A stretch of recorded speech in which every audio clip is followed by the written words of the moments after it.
Hello guys, magandang hapon. Ayan, happy blessed Sunday and happy weekend sa ating lahat. Wish you all a happy family and blessed day sa atin guys.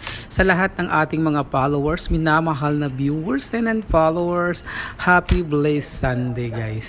So ito naman ang person guys, kahit ang sama na ng pakiramdam, ayan, patuloy pa rin tayong lumalaban at nandito tayo sa ating trabaho para labanan ng hamon ng buhay. Ayan, sa mga katulad kong OFW, ayan, dahil ang sakit ng isang OFW ay hindi yan pinapansin dahil sa OFW walang umaaray sa sakit. Sakit ang umaaray sa katawan. Ayan, ano ba?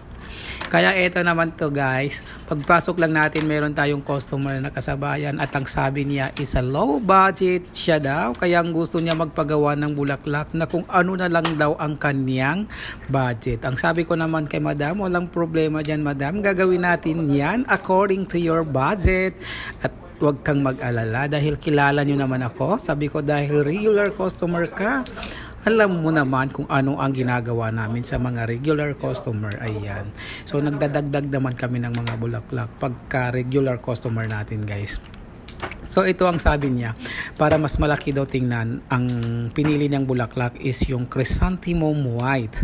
At saka sabi niya tatlong sunflower. Kaya sabi ko na lang, gawin ko na lang 4 at lagyan natin ng lilies.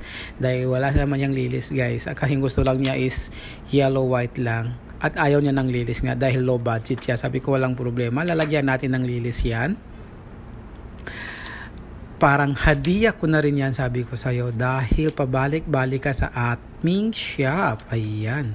Kaya ito naman ang person. Ayan, para makabidyo, sabi lang niya sa akin, babalikan kita after 1 hour. Kaya itong person, maraming salamat madam, dahil nakabidyo naman tayo kahit hindi kagandahan ang ating gawa. Ayan.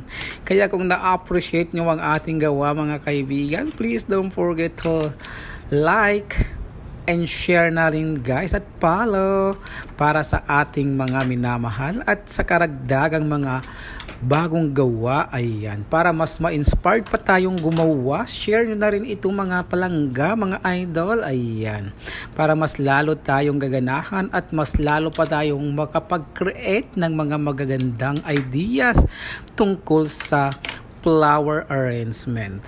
Ayan. Dahil simple lang ang ating bulaklak, ito lamang po yan, libre light. Kaya maraming salamat.